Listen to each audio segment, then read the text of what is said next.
قل هل يستوي الذين يعلمون والذين لا يعلمون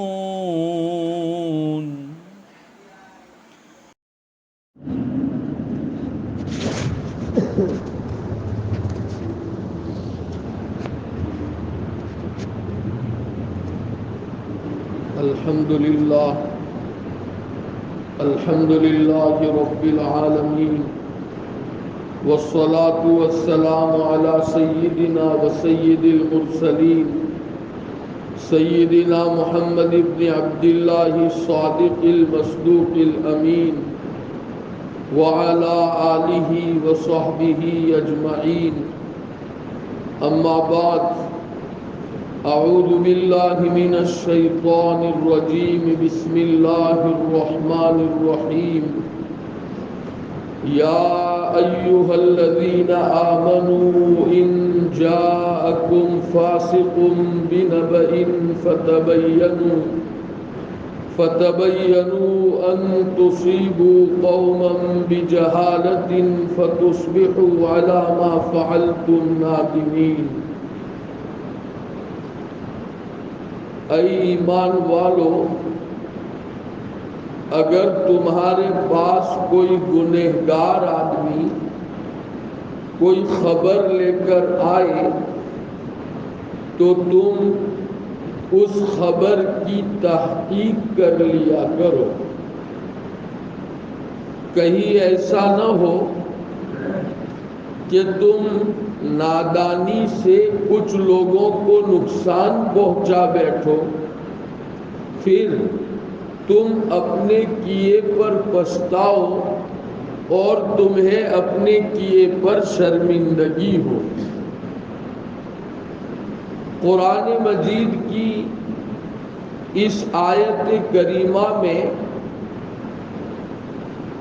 ایمان والوں کو یہ ہدایت دی گئی ہے کہ اگر کوئی گنہگار اور غیر ذمہ دار شخص تمہارے پاس کوئی خبر لے کر آئے تو اس خبر پر اقدام کرنے سے پہلے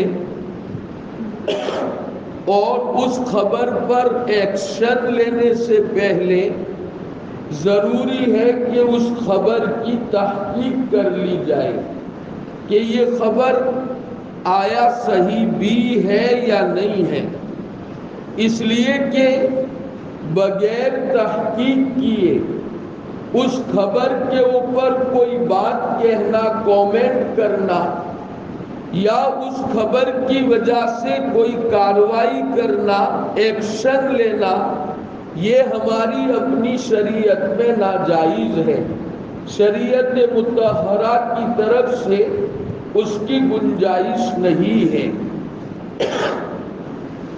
روایات سے معلوم ہوتا ہے کہ یہ آیت کریمہ ایک واقعے کے پس منظر میں نازل ہوئی ہے. تو وہ واقعہ اس آیت کریمہ کا شان نزول ہے، اس کو بھی سمجھنا چاہیے تاکہ آیت کریمہ سے اللہ رب العزت ہمیں جو ہدایت دینا چاہتے ہیں وہ اچھی طرح ہمیں سمجھ میں آ سکے. عرب میں ایک قبیلہ تھا جسے بنو المستلق کہا جاتا تھا.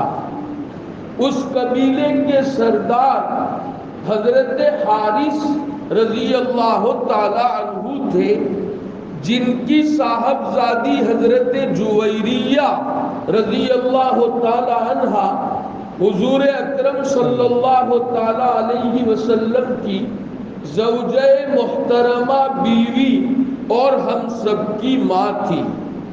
یہ حضرت حارث حضور اکرم صلی اللہ تعالی علیہ وسلم کی خدمت اقدس میں مدینہ زادہ اللہ شرفا و کرما تشریف لائے. حضور اکرم صلی اللہ علیہ وسلم نے ان کو ایمان کی دعوت دی اور زکوٰۃ ادا کرنے کا حکم دیا. تو حضرت حارث نے ایمان قبول فرما لیا، شرف ایمان سے وہ مشرف ہو گئے اور سعادت عظما سے مالا مال ہو گئے۔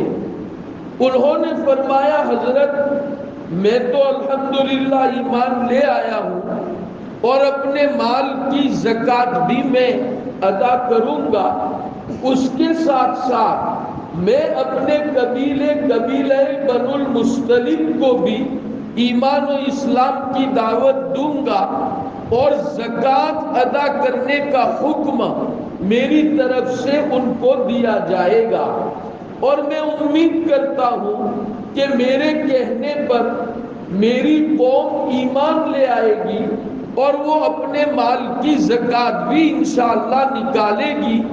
ہم اپنے قبیلے کی زکوٰۃ جمع کریں گے، آپ فلاں مہینے کی فلاں تاریخ میں اپنا کوئی آدمی بھیج دے، ہم اسے اپنا زکوٰۃ کا مال دے دیں گے۔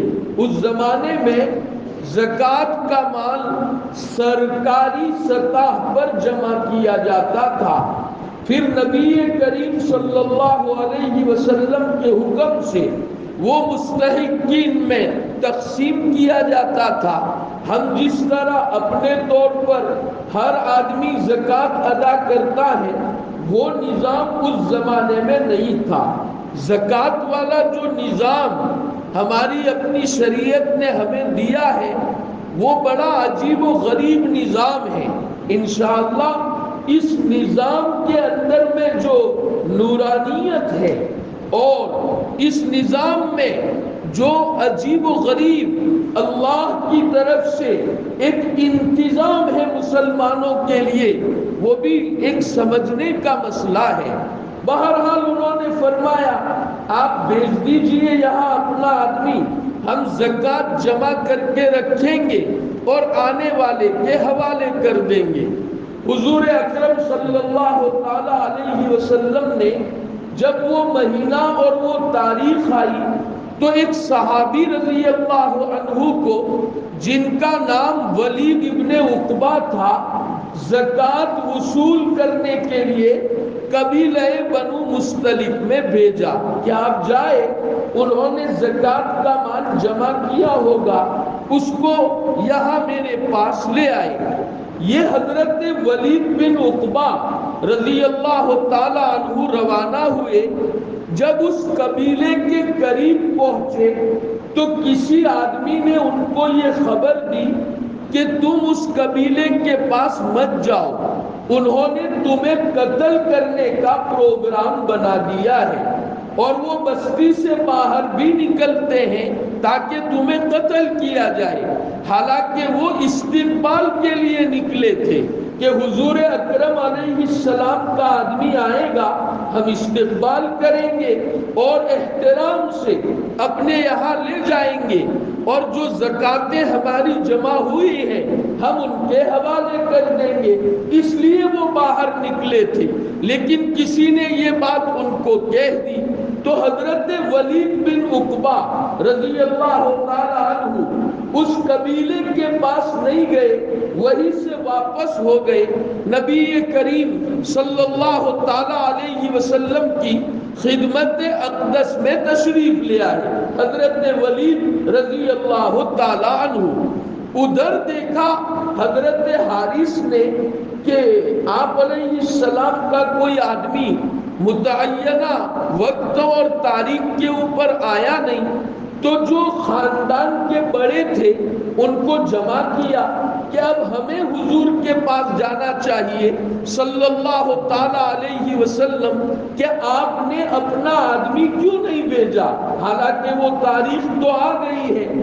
یہ لوگ روانہ ہوئے، حضرت ولید وہاں پہنچے اور جا کر حضور اکرم صلی اللہ علیہ وسلم سے فرمایا کہ آپ نے مجھے بنو المصطلق کی زکوٰۃ لینے کے لیے بھیجا تھا، لیکن انہوں نے تو زکوٰۃ دینے سے انکار کیا ہے، اور مجھے قتل کرنے کا ارادہ کر لیا ہے۔ حضور اکرم صلی اللہ علیہ وسلم نے جب یہ بات سنی تو آپ کو بہت غصہ آیا کہ انہوں نے وعدہ کیا تھا، ہم نے آدمی بھیجا، زکوٰۃ دینے سے بھی انکار کیا جا رہا ہے اور اوپر سے ان کو قتل کرنے کا پروگرام بنایا جا رہا ہے۔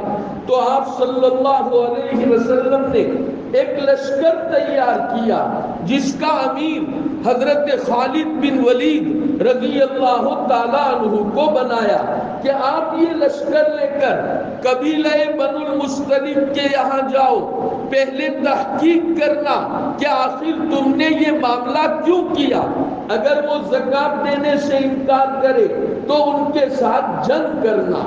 حضرت خالد بن ولید رضی اللہ تعالیٰ عنہ لشکر لے کر روانہ ہوئے۔ ادھر سے حضرت حارث ذمہ داروں کے ساتھ حضور اکرم علیہ السلام کے پاس آ رہے تھے۔ راستے میں ملاقات ہوئی، حضرت خالد بن ولید نے فرمایا ہم تو تمہارے قبیلے کے اوپر حملہ کرنے جاتے ہیں، اس لیے کہ تم نے زکوٰۃ دینے سے بھی انکار کیا اور ہم نے جو آدمی بھیجا تھا اس کو قتل کرنے کا تم نے ارادہ بنا لیا، اس لیے ہم آئے ہیں کہ ہم تم سے جنگ کریں۔ تو حضرت حارث نے اور ذمہ داروں نے فرمایا ایسی تو کوئی بات نہیں ہے، ہمارے پاس تو حضور اکرم علیہ السلام کا بھیجا ہوا کوئی آدمی آیا ہی نہیں ہے، ہم تو متعینہ ٹائم اور وقت پر بستی سے باہر بھی نکلے تھے تاکہ استقبال کریں، لیکن کوئی آیا ہی نہیں ہے۔ ہم نے قطعاً زکوٰۃ دینے سے بھی انکار نہیں کیا ہے اور نہ ہم نے کسی کو قتل کرنے کا ارادہ کیا ہے۔ جب یہ تحقیق ہوئی تو حضرت خالد بن ولید رضی اللہ تعالیٰ عنہ نے حضور اکرم صلی اللہ تعالیٰ علیہ وسلم کو صحیح صورتحال سے آگاہ فرمایا کہ حقیقت کچھ نہیں تھی، کوئی ولید کو قتل کرنے کا یا زکوٰۃ نہ دینے کا ارادہ ان کا کچھ بھی نہیں تھا، یہ تو ویسے ہی خبر ہے جو بے تحقیق ہے۔ اس واقعے کے پیش آنے کے بعد قرآن مجید کی یہ آیت اللہ نے نازل فرمائی کہ او ایمان والو، اگر کوئی گنہگار غیر ذمہ دار شخص تمہارے پاس کوئی خبر لے کر آئے تو اس خبر پر اقدام کرنے سے پہلے، ایکشن لینے سے پہلے، کچھ کہنے سے پہلے اس کی تحقیق کر لیا کرو۔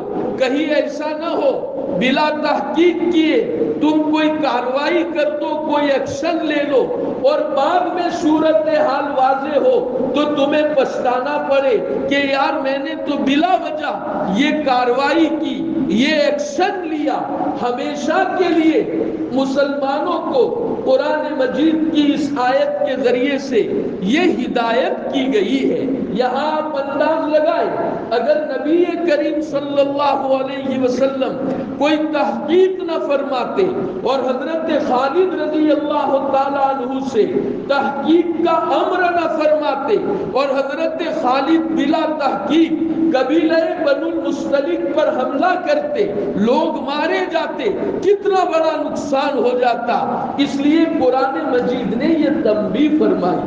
مسلمانوں، آج ہمارے اپنے معاشرے میں جتنے جھگڑے آپس میں، جتنے قضیے، جتنے اختلافات ہمیں نظر آتے ہیں، اکثر جھگڑوں کی بنیاد یہی ہوتی ہے کہ ہم کوئی بات سنتے ہیں کسی کی طرف سے تو ہم اس کی تحقیق نہیں کرتے اور بلا تحقیق اس پر ایکشن لے لیتے ہیں، ناراض ہو جاتے ہیں، دشمنی پیدا کر لیتے ہیں، عداوت مول لیتے ہیں، پیچھے پڑ جاتے ہیں، حالانکہ حقیقت کچھ بھی نہیں ہوتی ہے۔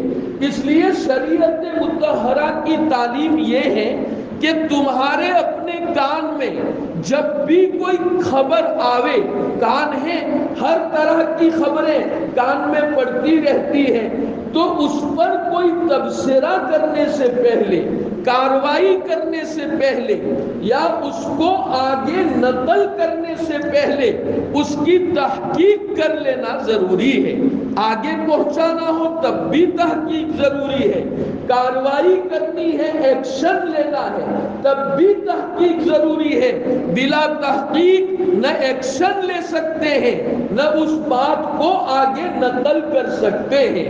آج ہمارا حال یہ ہے کہ ہم کوئی بھی بات آتی ہے، تحقیق بحقیق کچھ نہیں ہے اور اس کو آگے چلتا کر دیتے ہیں، بلکہ بعض مرتبہ تو ایسا ہوتا ہے جس کے متعلق کوئی بات ہمارے کان میں پڑی ہے، وہ آدمی دین سے دور ہوتا ہے، فاسق ہوتا ہے یا ظالم ہوتا ہے، تو ہم سمجھتے ہیں اس کے متعلق یہ جو بات کہی گئی ہے اگر اس کو آگے نقل کر دیا جائے تو کوئی حرج نہیں ہے، اس لیے کہ ویسے بھی یہ آدمی دین سے دور ہے، فاسق ہے، ظالم ہے، اگر اس کے متعلق کچھ کہہ دیتے ہیں تو کیا فرق پڑ جاتا ہے، ہم ایسا سوچتے ہیں۔ حالانکہ مسلمانوں یاد رکھو، کوئی آدمی اپنی ذات کے اعتبار سے چاہے کتنا ہی فاسق، دین سے دور اور ظالم کیوں نہ ہو،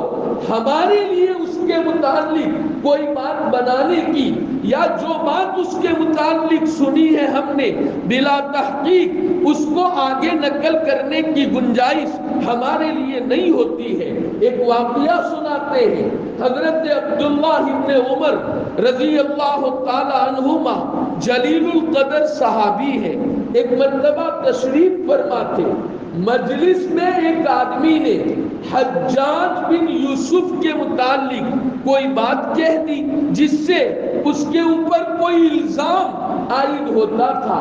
حجاج بن یوسف آپ کو معلوم ہے بہت بڑا ظالم شخص تھا، کئی اکابر علماء کو اس نے ظلماً قتل کیا ہے اور 1,00,000 سے زیادہ مردوں کو اس نے ہلاکت کے گھاٹ اتارا ہے، بہت بڑا ظالم آدمی تھا۔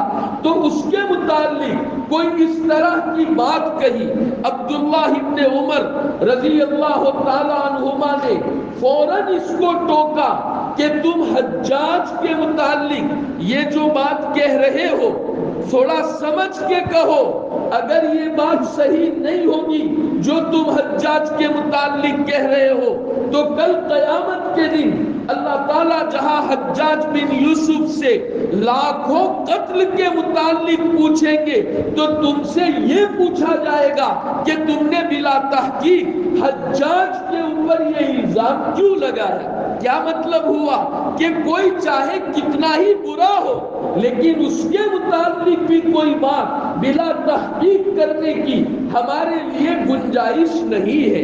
ہم لوگ اس طرح بڑے بڑے گناہوں میں مبتلا ہو جاتے ہیں۔ مثلا ایک صاحب میرے پاس آئے، میں نے ان سے کہا کہ بھائی آپ جو یہ بجلی کی چوری کرتے ہیں یہ تو سرکاری چوری ہے، بہت بڑا گناہ ہے، اس سے باز آ جائے، اس لیے کہ تم وہ جو چوری کی بجلی ہے اس سے روزہ رکھ کر ایئر کنڈیشن بھی چلاتے ہو تو روزہ ہے تمہارا، اتنا بڑا فریضہ تم انجام دے رہے ہو، اور یہ جو ایئر کنڈیشن کی ہوا لے رہے ہو وہ تو چوری کی بجلی کی حرام ہے۔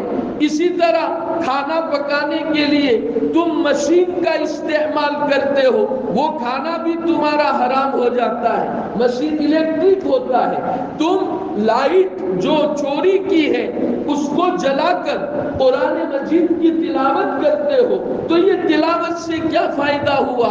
جو دوسری عبادتیں تمہارے گھر میں ہوتی ہے یہ تو سب بیکار ہو رہی ہے، چونکہ ہوا حرام کی ہے، بجلی حرام کی ہے، جو مشینیں چلتی ہے وہ تو سب حرام کی ہے، اس لیے اس سے باز آ جاؤ۔ وہ میرے ملنے والے تھے، محبت کرنے والے تھے، اور یہ ہمارا فریضہ ہے کہ جو ہم سے ملنے والے ہیں ہم ان کو آگاہ کریں، کوئی گناہ میں مبتلا دیکھیں تو پیار اور محبت سے ہم ان کو باز رکھنے کی کوشش کریں، یہ ہمارا فریضہ ہے۔ تو میں نے محبت سے تنہائی میں ان سے کہا کہ یار اس سے باز آ جانا چاہیے، تو وہ کہنے لگے ہنستے ہوئے مجھ کو کہ شیخ صاحب آپ کی بات تو بالکل صحیح ہے، یہ چوری نہیں کرنی چاہیے، لیکن یار سرکار ہم پر ظلم نہیں کرتی ہے تو اب اس کو تو اسی طرح بدلا دیا جائے گا۔ میں نے کہا دیکھو بھائی، سرکار اگر ظلم کرے تو اس کی وجہ سے کوئی ہمارے لیے سرکار کے ساتھ زیادتی کرنا یا چوری کرنا حلال نہیں ہو جاتا ہے۔ اس بات کو اچھی طرح سمجھو، اگر سرکار ظلم کرتی ہے اللہ کی نگاہ میں وہ جواب دہ ہے، وہ جانے اس کا کام جانے، لیکن آپ اگر چوری کرتے ہیں تو آپ کی ساری کھانے پینے کی چیزیں حرام ہو جاتی ہے، آپ کی تلاوت بے نور ہو جاتی ہے۔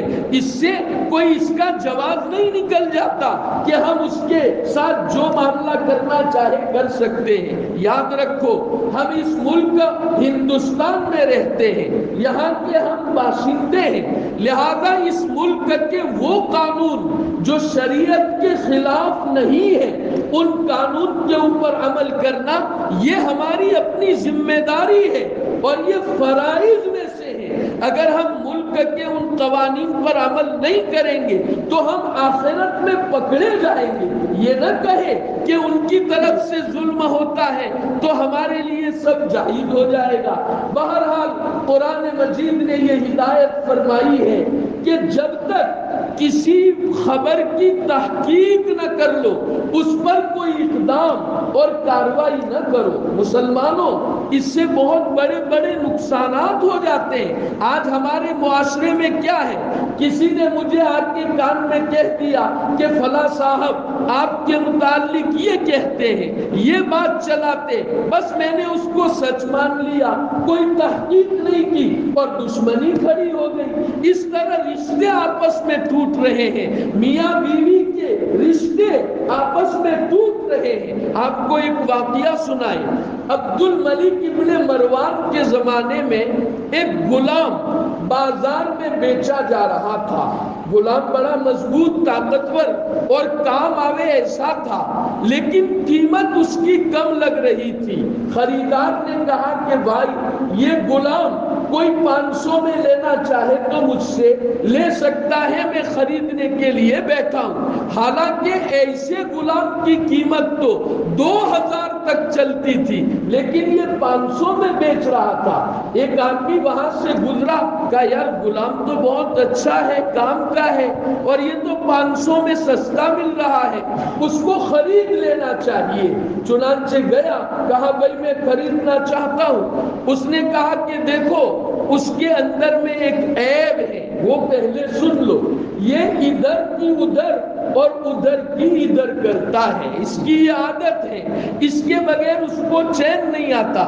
معاشرے میں بعض شیطان صفت انسان ایسے ہی ہوتے ہیں، وہ حقیقت میں انسان نہیں ہوتے، وہ شیاطین میں سے ہوتے ہیں کہ جب تک وہ لگائی بجائی نہ کرے ان کا دن نہیں کٹتا ہے۔ یہاں دیکھیں کہ کوئی دو آدمی لڑے، دو رشتہ دار آپس میں لڑے، تبھی دسترخوان پر بیٹھتا ہے۔ اگر کسی کو لڑایا نہ ہو تو اس کا نوالا اس کے لیے زہر بن جاتا ہے۔ ایسے لوگوں سے ہوشیار رہے، ان کو داد نہ دے، ایسے لوگوں کی آؤ بھگت نہ کرے۔ آج ہم لوگ ایسے ہی لوگوں کی آؤ بھگت کرتے ہیں۔ کوئی آدمی آیا میرے پاس، میں نے کہا جی فرمائیے کیا ہے؟ کہا ایک ضروری بات کرنے آیا ہوں، فلاں آدمی آپ کے، اچھا بیٹھیے، چائے لاتا ہوں، دودھ لاتا ہوں، ناشتہ کراتا ہوں، بھائی میرا خیر خواہ ہے کہ فلاں کی بات ارے میرے بھائی وہ خیر خواہ نہیں ہے، وہ تیرا بھی دشمن ہے اور اس کا بھی دشمن ہے، اور اس کے دل میں حسد ہے، وہ تمہیں لڑانا چاہتا ہے، تمہیں ایک دیکھنا نہیں چاہتا۔ لیکن ہم لوگ ایسے ہی لوگوں کی آؤ بھگت کرتے ہیں۔ تو بہرحال اس غلام کے آقا نے کہا کہ اس کے اندر ایک عیب ہے، یہ لگائی بجائی کرتا ہے، تب تک اس کو چین نہیں آتا، اس لیے کم قیمت میں بیچ رہا ہوں۔ ضروری ہے اگر مبی میں کوئی عیب ہے، ہم کوئی چیز بیچنے نکال رہے ہیں اور اس میں کوئی عیب ہے تو اس کو بیان کر دینا ہماری ذمہ داری ہے کہ یہ کپڑا میں بیچ رہا ہوں لیکن اس میں یہ عیب ہے، یہ شریعت کا حکم ہے۔ تو بہرحال انہوں نے بیان کر دیا۔ تو وہ خریدنے والے صاحب نے سوچا یہ تو میں اس کی اصلاح کر دوں گا، لیکن کام کا غلام ہے، خریدنا چاہیے۔ خرید کے اپنے گھر لے گیا۔ کچھ دن تو یہ غلام اچھے سے رہا، لیکن میں نے بتایا نا وہ اندر عادت تھی لگائی بجائی کرنے کی، تو کتنے دن صبر کرتا۔ ایک دن وہ اپنی آقانی سے کہنے لگا، کہنے جیسی بات تو ہے نہیں لیکن کہنا بھی ضروری ہے، آپ کا مجھ پر احسان ہے، کھلاتی ہو پلاتی ہو، میرے لیے سب کچھ کرتی ہو، کپڑے دھوتی ہو، کپڑوں کا انتظام کرتی ہو، اس لیے کہتا ہوں کہنے جیسی بات تو ہے نہیں۔ ایسے لوگ اسی طرح بات کرتے ہیں، ان کا انداز ایسا ہی ہوتا ہے، ہاں ہاں کا بتاؤ کیا ہوا۔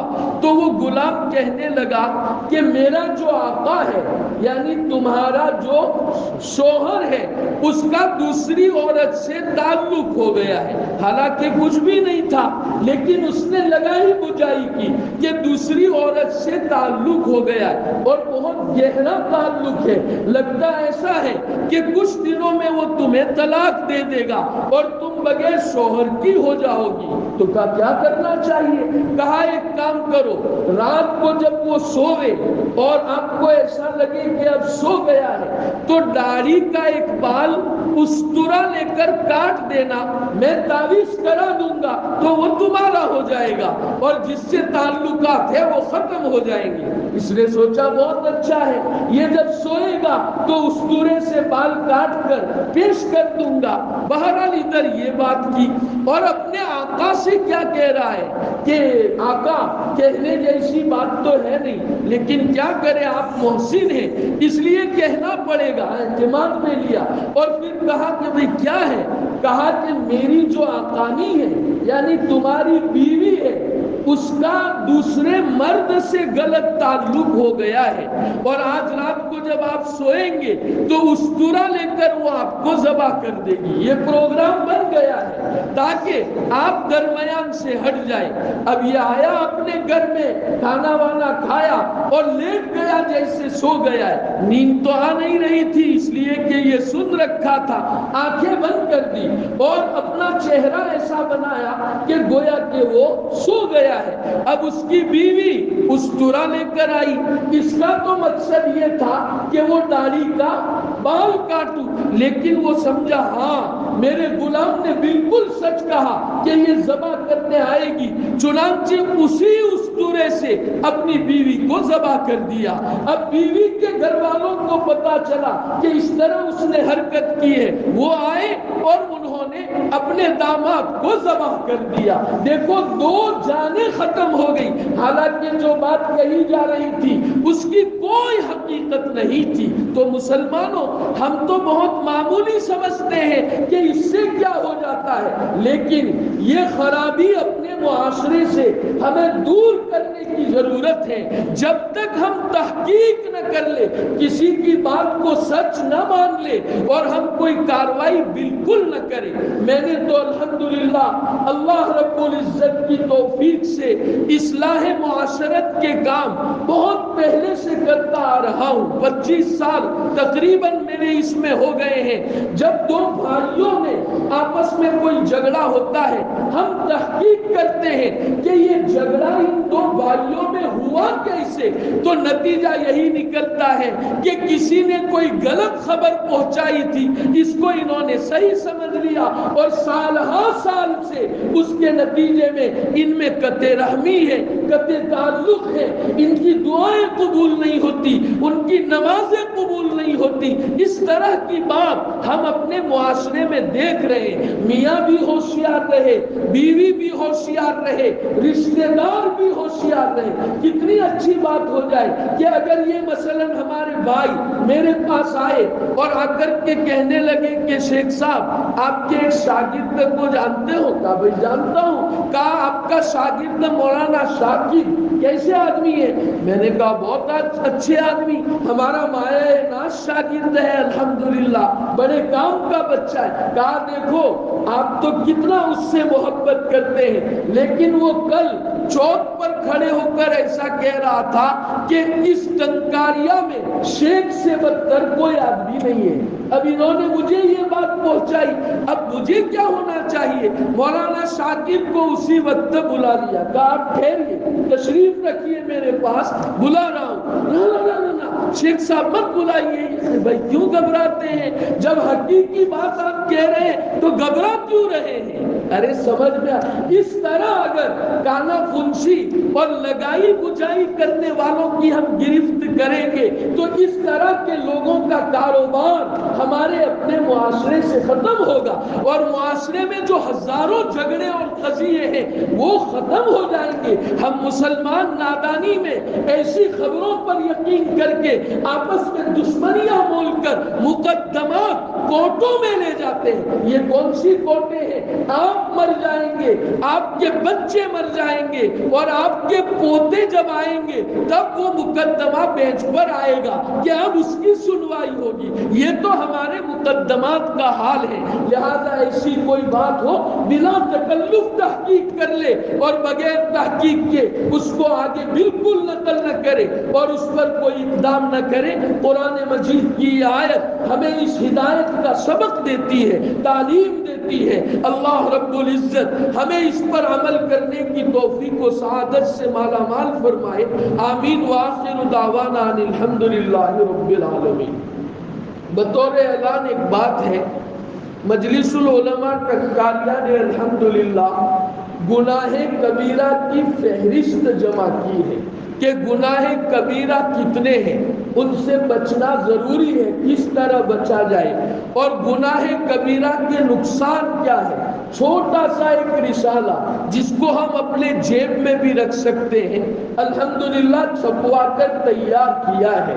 ابھی دعا کے بعد کسی کو اگر چاہیے تو انشاءاللہ ہم وہ دیں گے آپ حضرات کو۔ ہم نے لوگوں میں تقسیم کرنے کے لیے ہی اس کو چھپوایا ہے۔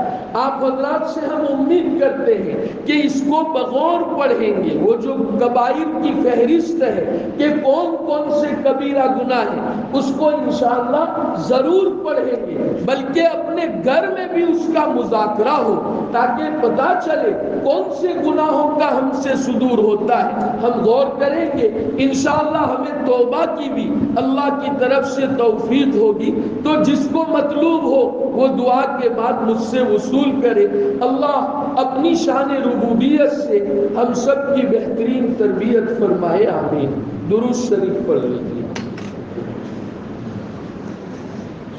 اللهم لك الحمد كله ولك الشكر كله وإليك يرجع الأمر كله اللهم لا نحصي ثناء عليك أنت كما أثنيت على نفسي اللهم صل وسلم وبارك على سيدنا محمد وعلى محبه بعدد فضائل لا إله إلا الله يا أرحم الراحمين ويا أكرم الأكرمين ويا ذا الجلال والإكرام ويا راحم المساكين۔ پیارے اللہ، ہم آپ کے بہت گنہگار، خطا کار، سیاہ کار بندے ہیں۔ اے اللہ، رات کے اندھیروں میں، دن کے اجالوں میں بے شمار گناہ کیے ہیں۔ مولا کریم، کوئی چھوٹا بڑا گناہ ایسا نہیں ہے جس کا ہم نے ارتکاب نہ کیا ہو۔ آپ کی نعمتیں کھا کھا کر آپ ہی کا مقابلہ کرتے چلے آ رہے ہیں۔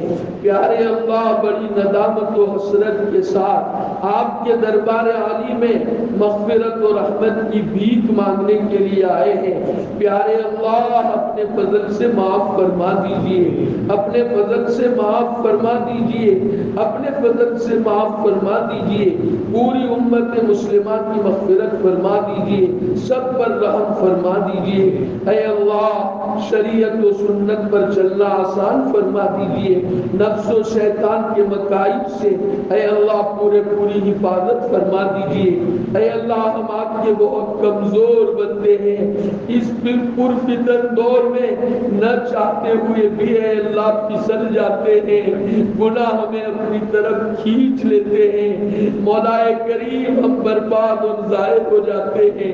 پیارے اللہ، اپنے اپنے فضل عالی سے دستگیری فرما دیجئے، ہاتھ پکڑ کر عافیت کے ساتھ آپ کے مرضیات پر ڈال دیجئے۔ اے اللہ نامرضیات سے پوری حفاظت فرما دیجئے۔ اے اللہ اپنی شان ربوبیت سے ہماری بہترین تربیت فرما دیجئے۔ اے اللہ آپ سے محبت کرنے والے بندوں میں ہمیں بنا دیجئے۔ اے اللہ وہ زندگی ہی کیا ہے جو آپ سے محبت اور تعلق کے بغیر گزرتا ہے۔ اے اللہ آپ کی ذات عالی سے تعلق نصیب فرما دیجیے، آپ کی ذات عالی سے محبت نصیب فرما دیجیے۔ اے اللہ آپ کے احکام کی عظمت ہمارے اپنے دلوں میں پیدا فرما دیجیے۔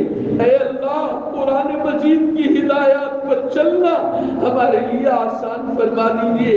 اے اللہ کتنے بہترین زندگی گزارنے کے طریقے آپ نے عطا فرمائے ہیں۔ اے اللہ خبروں کی بغیر تحقیق کیے ہم مان کر ایسے اقدام اور کارروائیاں کر چکے ہیں کہ ہمارے آپس میں خاندانوں میں جھگڑے ہیں، میاں بیوی میں جھگڑے ہیں، اے اللہ متعلقین میں آپس میں جھگڑے ہیں۔ قرآن مجید کی اس ہدایت پر ہمیں عمل کرنے کی توفیق عطا فرما دیجیے۔ اے اللہ تمام رذائل سے پاک و صاف فرما کر مکارم اخلاق سے مزین فرما دیجیے۔ اے اللہ ہمارے اس ملک میں اور پورے عالم میں امن و امان قائم فرما دیجیے، ظلم و زیادتیاں ختم فرما دیجیے۔ اے اللہ دین کی ہوائیں چلا دیجیے، ہدایت کی ہوائیں چلا دیجیے، ہر کچے پکے گھر میں یہ کلمہ اور اس کا نور داخل فرما دیجیے۔